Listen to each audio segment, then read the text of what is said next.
Jet fans, what's going on? How we doing? 17 days until opening day. Hope we're fired up. Before I get into some talk about the roster, I'm going to do a quick 53-man roster prediction as we look ahead to Game 3 of the preseason on Saturday night. Before I get into that, shout out to all the callers on Tuesday night. That was absolutely an old-school, classic kind of show, mid-season form where we're 3 hours, plenty of debates, plenty of arguments, and, Mark, Long Island, me and him, we got into it. And again, that's what the show is all about. None of us are going to have the same opinions. We're all going to offer some kind of different takes. We're going to disagree on some stuff. That's what it's about. Call in, offer your take. Joe and Tyson will kill you. I'll kill you. But, at the end of the day, we have a beer if we see each other in the parking lot and, we talk it out. So that's what the show's all about, having those kind of debates and making it fun, making it enjoyable. So we appreciate all the support and the feedback that we've gotten on the last show. Again, trust me, the next few shows as we get into the season will probably be very similar, especially as we're talking about some guys that make it or don't make it on the roster. So that's what I'm going to do right now, just breaking down who I think right now, heading into Game 3, is the favorite to make the roster. So real quick, Sam Darnold obviously is going to be your quarterback. Trevor Siemian, I think he's got the backup job locked up. Davis Webb, I think he's probably gone, but if you want to say Luke Falk might be a candidate to make the practice squad, that's definitely a possibility. So we're going to go with 2 quarterbacks. You look ahead to the running backs, Le'Veon Bell, Bilal Powell, and Ty Montgomery. I think those guys are locks, even though some people don't think Powell has done enough yet. I think he's going to make it as the veteran behind Le'Veon Bell, who has that experience. So those 3 are going to make it. And I'll continue to say it that I think Trenton Cannon, he's got his roster spot locked up, barring something stupid happening on Saturday night. So it's going to be those 4 running backs. Eli McGuire, if he has a good game on Saturday night, I think he could be a candidate. Maybe, you look for a trade for a conditional 6th or 7th round pick, but keeping 5 running backs I think is going to be tough. I just don't think he's shown something that the other running backs in front of him have not shown. So it'll probably be those 4. I know a lot of you guys like Valentine Holmes. My thing on Holmes, and I'll keep saying it, he's got the international exemption where he can stay on the roster for a full year and learn the NFL game. So I think that makes plenty of sense to let him actually learn the NFL game, learn Gase's offense, learn what it means to be an NFL player.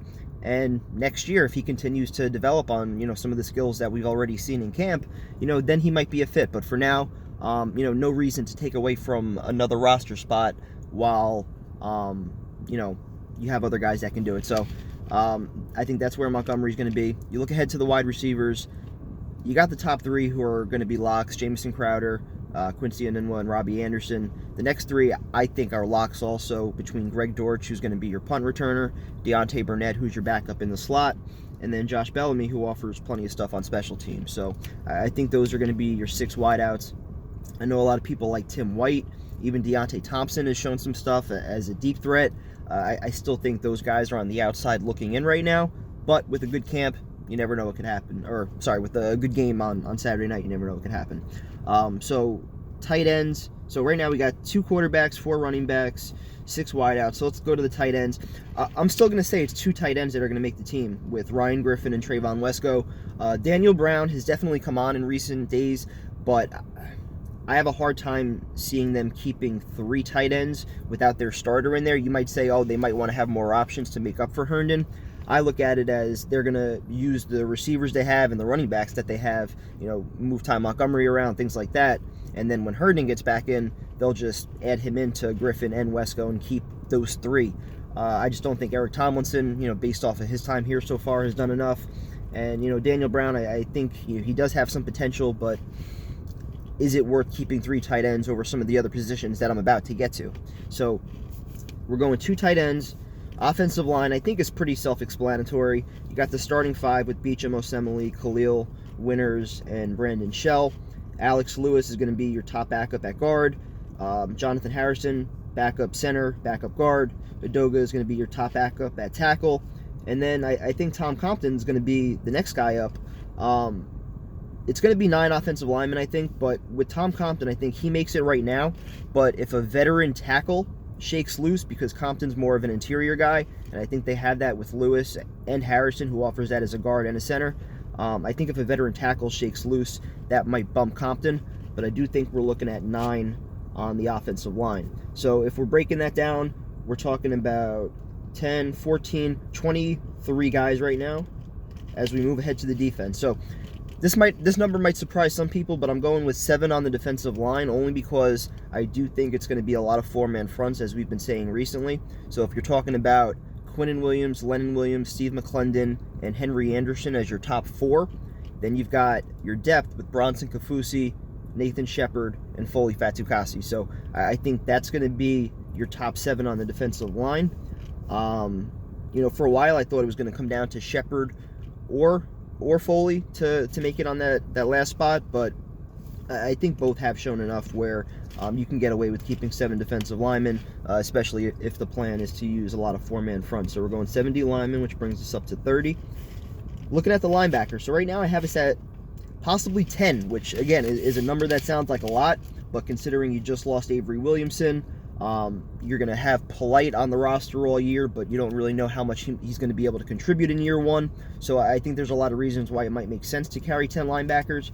So right now I'm going with C.J. Mosley, Jordan Jenkins, Frankie Louvu, Neville Hewitt, Blake Cashman, and Ja'Kai Polite as like your top 6. From there, it gets a little interesting. So I think Harvey Lange, he's been practicing, I guess, over the last couple of days. I think he was in there today with the first team. He had a very strong start to camp.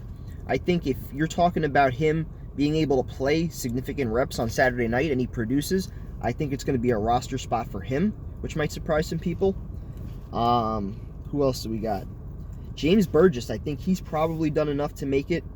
For a while I thought it might come down to him or James Mosley, and I do like James Mosley as well. He's another young guy that offers plenty back there. You have Anthony Wint as well. Terrell Basham I forgot about. So I think it's possible that we're talking about 10 linebackers when you factor in special teams. The guy that they just signed, Stephon Anthony, who's going to be in there as well. So yeah, we're talking C.J. Mosley, Neville Hewitt, Jordan Jenkins, Frankie Louvu, Polite, Cashman, Stephon Anthony. That's 7. Burgess is 8. Lange is 9. And you have that last spot, number 10, for James Mosley, Terrell Basham, Anthony Wint, one of those guys, or even another veteran. So I think you're going to see a lot of linebackers. So I'm going with 10 there, which brings us up to 40. And I'm sticking also with 10 on the DBs. So Jamal Adams, Marcus May, Rontez Miles, and then the new signing Kindred. I think those are going to be your 4 safeties. And then it's pretty straightforward to keep at least 6 DBs. Tremaine Johnson, Darrell Roberts, Brian Poole, the new cornerback Marcus Cooper. You have Perry Nickerson. And then the last spot, you got a few guys here for that last spot. I think it's going to be Kyron Brown, personally. When Tremaine Johnson first went down, he was the first guy that was up getting reps with the first team.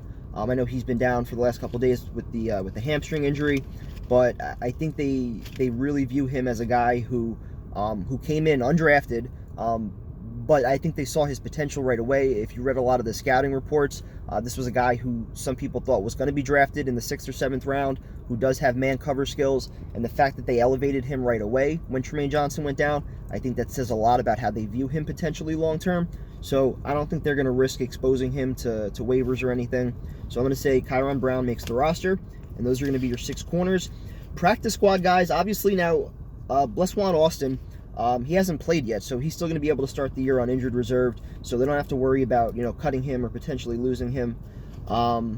You have a guy like Alex Brown or Tavon Campbell. Those guys can make it at cornerback for the practice squad. Just getting, I'm sorry, to the last 3 guys, obviously, because the 10 DBs brings us up to 50. Kicker, it's going to be a veteran. I'm sorry. Taylor Bertolette's not making this roster, so it's going to be a veteran, whether it's like a Mason Crosby or we go, try and get some value for that 2nd-round pick from Mike Nugent. I think it's going to be one of those 2 guys. And then I'm still going to say Lachlan Edwards is going to make it as the punter right now. I know Matt Darr is a Adam Gase guy, but watching Edwards throughout camp, I really think he's improved a lot, especially on his directional punting. So I think he's going to make it, and then obviously Thomas Hennessy as your long snapper. So those 3 make it 53. So they don't have to do anything with Copeland or Herndon because those guys are suspended. So they'll just be activated right after they just played 4 games. And yeah, the practice squad's going to be interesting because, you know, they got some young wideouts in there, you know, possibly a guy like Tim White. You know, I think he could make it. Ben Braden, he was on the practice squad last year. I think he could stick around for another year on the practice squad. Mike Stout, a defensive lineman we haven't heard much about. You know, he's made some plays in training camp. I think he could potentially stick around. If James Mosley doesn't make the team, I think he will definitely stick around on the practice squad, and I think that'll be a welcome addition, you know, being here with his brother. Brandon Bryant, you know, maybe at safety. Doug Middleton is a guy that initially right now I don't have making the roster. I'm not even sure if he's eligible for the practice squad anymore after 3 years, so I got to check on that. So yeah, there's going to be some interesting battles. A lot of it I do think is going to come down to, you know, who shows up in the second half on Saturday night once the starters come out. But we'll be talking about it next week. So again, thank you guys for all the feedback, all the comments, and everything else. Talk to you guys soon. Go Jets.